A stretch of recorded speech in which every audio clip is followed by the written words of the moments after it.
Good morning, everyone. Janie here. Welcome back to my garden.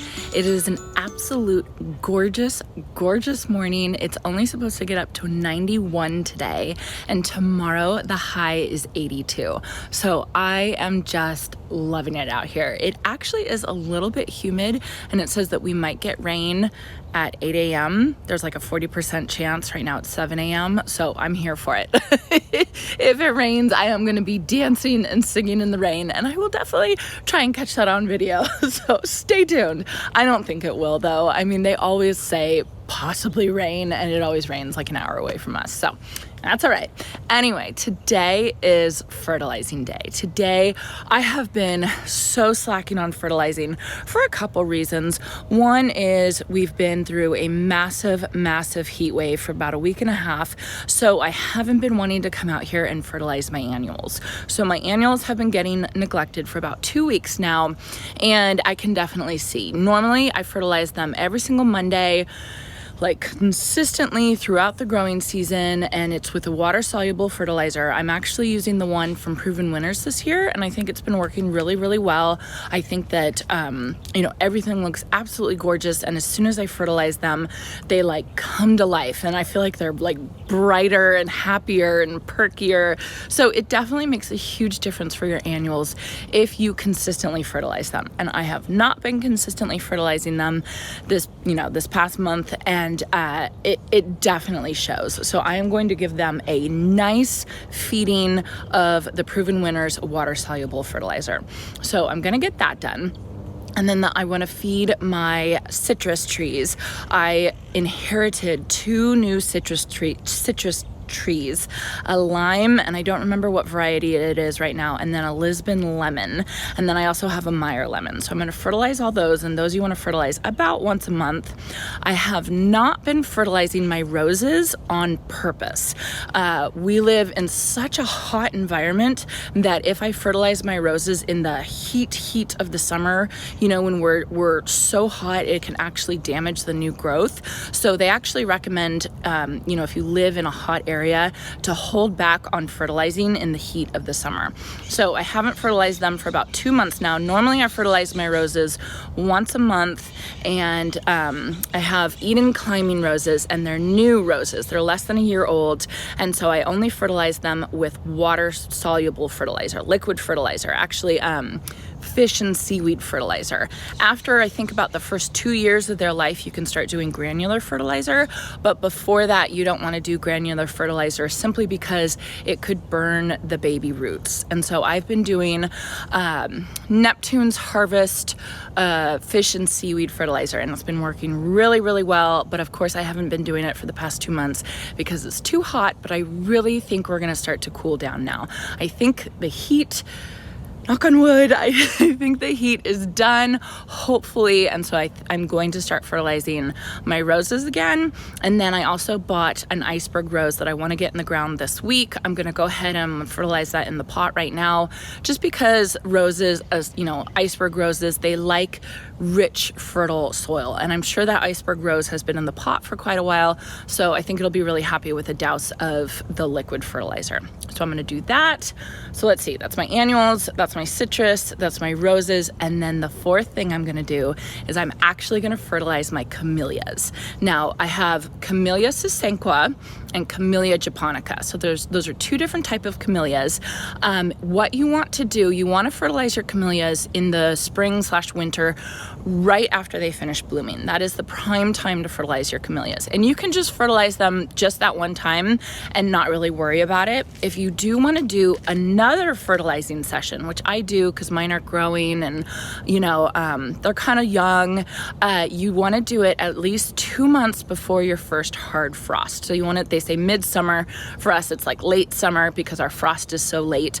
But yeah, you want to fertilize your camellias two months before frost, because because you don't want too much new growth right before frost. So I love camellias. I love them so much. My birthday is in December, and I want a camellia every year for my birthday from now on. You know what I mean? Because it's just that winter blooming flower that brings me so much joy in the dead of winter. So I want my camellias to bloom. So I'm gonna go ahead and I'm gonna do that extra fertilizing session for them today. So that's my plan. I have the four different types of plants that I want to fertilize.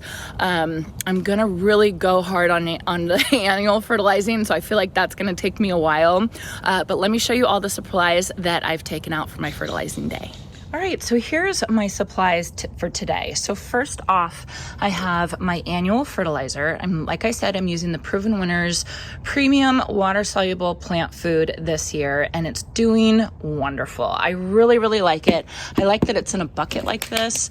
It just works really well, and it just gives the plants the nutrients they need. I am gonna put that in this hose end sprayer, just because it's so much easier to get it on the plants rather than putting it in a watering can, which is what I do a lot of times. It just takes a lot longer. It's almost easier for me to do because then I don't have to take out my hose. But since I'm gonna really, go at it today, I'm just gonna use this hose end sprayer. And so what I'll do is I'll just put one of these bags. And they come in 2 bags. I think it takes about half of a bag to put in this hose end sprayer, and then that usually gets me through my whole yard, front and back, with all my annuals. So I will be doing that. Then I have my roses. This is the stuff I use for the roses. Neptune's Harvest Rose and Flowering. And I also will use just the regular original Neptune's Harvest, but Heirloom Roses, which is the rose company that I like to get my roses from, they recommend a fish and seaweed fertilizer, and that's what this stuff is.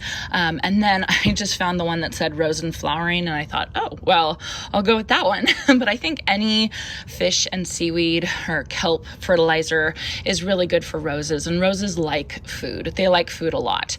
And so you do want to be careful with the granular rose fertilizer because that can burn your roses. If you have really mature roses, I don't think it matters, but I'm just going to stick with this. And I just put that in a watering can, and then water at the bottom. You don't want to water the leaves, the foliage. Okay, then we have the citrus and fruit tree food. This is pretty easy. I'm just gonna, all the citrus I have are in pots, so I'm just gonna toss a handful on the pot, like not even measure it, doesn't matter, it's fine. So that will be pretty straightforward. And then for my camellias. So if you live in an area that has really acidic soil, you want to go with the straight all-purpose plant food. That's why I brought this one out. I'm actually not using this today, but I just brought it out to show you all. If you live in a place like I have neutral to alkaline soil, and camellias like acidic soil. I'll put on the screen, I can't remember right now exactly what range they like, but we do have to acidify our soil, and where we get our water from, our water is very alkaline, and that's usually the main problem. So, like gardenias, we have to acidify, blueberries, we have to acidify, and then camellias, they like it better when it's acidified. So I am going to use this azalea, camellia, and gardenia food, which actually will acidify the soil for you. That's why it's a specific kind of food. So for people who have more alkaline soils, go ahead and use this, or you can use this and you can use a soil acidifier. Like I said, if you live in an area where you already have acidic soil or you have acidic water, just use the all-purpose plant food because you don't want to burn the roots of your camellia. All right, so I think I'm going to get started with the annuals because I feel like that's the most time sensitive and that's what needs it the most. So let's get going with that.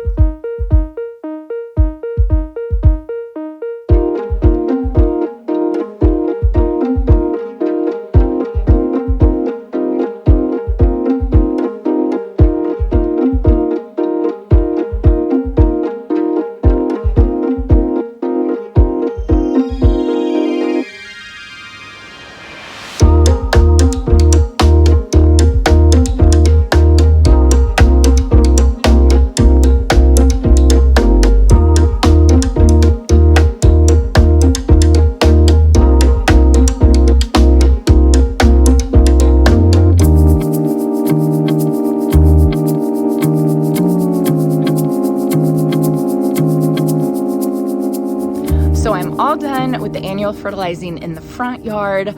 Before I go into the backyard, I want to get to my roses that are all in the front yard. So I'm going to get those with the Neptune's Harvest fish and seaweed fertilizer. I just put it in a watering can and I'm just going to go through and I'm going to water the roses. It is about 8:15. There is a rain cloud. There is a rain cloud. Can you guys see that?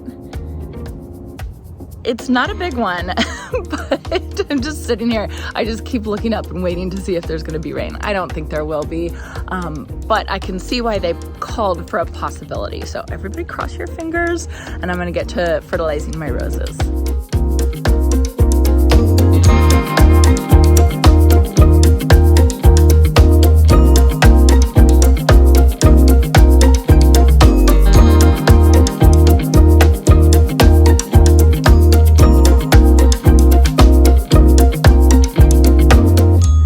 Okay, now on to my citrus. I use the EB Stone Organics citrus and fruit tree food.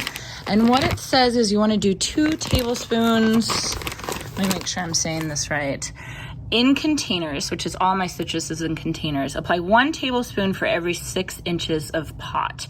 And you do it monthly, January through August. So obviously it's not August, it's September, but I'm just gonna do it this month just because we have such a late frost. So let's see, this is the Lisbon. Let me make sure. There we go. Lisbon lemon. This one is from my neighbor down the street who passed away. Apparently this lemon was like on its last leg and she brought it back to life and she was really, really proud of it. So I really want to take really good care of it. And it's in this gorgeous lemon pot. I absolutely love it. And the lime, the matching lime is in the backyard. So I got to wait for Jason. I'm in the front yard still. I got to wait for Jason to come home and then I'm going to ask him to bring this in the backyard and I'm going to put all my citrus together. But just for right now, I just want to fertilize. And that's all I do. Scratch it in and then water it in. And that's it. So easy. Okay, so I'm in the backyard now, my messy, messy, messy backyard. I don't want to show you all what it looks like. I was gone all weekend, and so you can see what happens when I'm gone. It's just an absolute pigsty. That's okay. So this is citrus number 2. I thought it was a lime. I just looked at it and thought it was a lime. I think my neighbor, her son thought it was a lime too, but I just dug through and looked at the tag. It's a Meyer lemon. So now I have 2 Meyer lemons, so that's okay. I like Meyer lemons, so I'm just gonna go through and I'm gonna fertilize this, scratch it in, and then the very last one is over here. Nobody look at anything. Nobody look at the mess. Here's my Meyer lemon. This one I got actually exactly 1 year ago, I would say. Here is a volunteer sweet pea. I thought that that was hilarious, and so I think I might leave it. I don't know if that's gonna mess with the lemon, but I just thought it was so pretty, and I thought it'd be pretty kind of wrapping up around.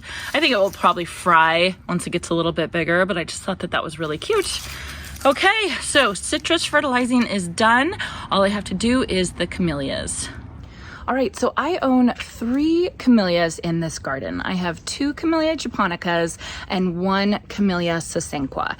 And the Camellia japonica are what most people think about when they think about camellias. They bloom in the winter, late winter, early spring, and they're absolutely gorgeous. Camellia sasanqua have a little bit smaller blooms and they bloom in the fall, but I actually think they are just as beautiful. So I'm still in my backyard. The 2 camellias I have back here, I have this one right here. This is a Camellia sasanqua. It's called the Happy Birthday Camellia. Here's a picture of it right here. I actually got this camellia from my parents, and it's supposed to bloom right around my birthday time. My birthday's in late December, so I just loved it. I love that they got me a birthday that says that's called Happy Birthday. I just think that that's so cute. And then this camellia right here, this is Pinkaboo Camellia sasanqua from Monrovia, and it has has these beautiful like peachy pink blooms, absolutely gorgeous, blooms in the fall. This plant is going to get about 10 feet tall and 10 feet wide, which is crazy. So it obviously can't stay here, but the growth rate is very, very slow, and it's not supposed to get to full size until about 12 years. So I feel like I have plenty of time to leave it here, and then, you know, it obviously can't stay here, and so eventually I will move it to another place. I'm thinking over by the oak tree garden bed. I think that that will be a good place for it, but I have time to think about it. So camellias have a really special place in my heart and my family's heart. I grew up in Santa Rosa, which is further west from here. It's in Sonoma County. It's just north, it's about an hour north of San Francisco. And we actually lost our home in 2017 to the wildfires, to one of the wildfires, like the first big wildfire that was here in California. Our home burned down, and in front of that home, we had this bank of camellias, gorgeous, beautiful, almost like coral colored camellias. They were so beautiful. And when I had dances, you know, like in high school, and you have dances and everybody sits there with their date in their corsages and takes pictures, we always took pictures either on my deck with the view in the background or in front of the camellias when they were blooming. So we just have really good memories about camellias. When I started planting camellias, my mom said that she wanted camellias, and she really wanted the kind that we had in front of our old house at her house. So we don't know what variety they were, but I'm going to keep an eye out. They were like a corally pink, and I know that they were Camellia japonica, you know, now that I know the difference, and I can remember the leaves and I can remember the blooms, and they were definitely Camellia japonica. So I'm just going to be keeping an eye out, especially this season, once the camellias all come into bloom, you know, and I'll be going all around to all the different garden centers and see if I can find one that looks like the one that was at our old house. So I have one more camellia, and it's in my front yard. Let me take you guys over there. All right, so back in my front yard, right here is my other Camellia japonica, and it's just these beautiful glossy green leaves. You can see the buds on them. The buds are starting to come, which is so exciting. This one is called Mrs. Tingley, and I got this for my birthday, of course, from my family a couple years ago. And this one has really beautiful blooms, very close to the ones that were in my house when I grew up. I don't think it was the same variety, but so beautiful.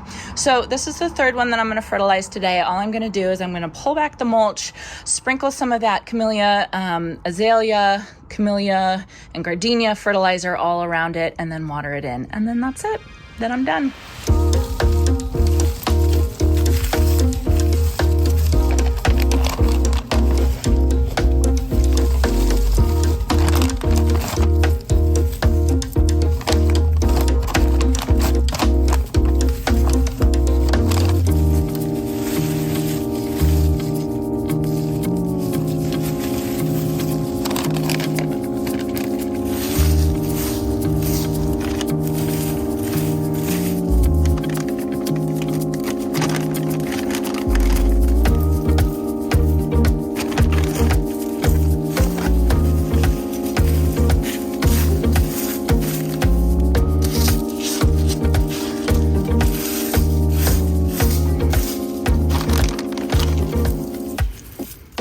All right, so I am all done. I got all my annuals fertilized. I've got all my roses fertilized, my citrus fertilized, and my camellias fertilized, which is fantastic because they all were desperately needing some food. So I'm glad I got that all done.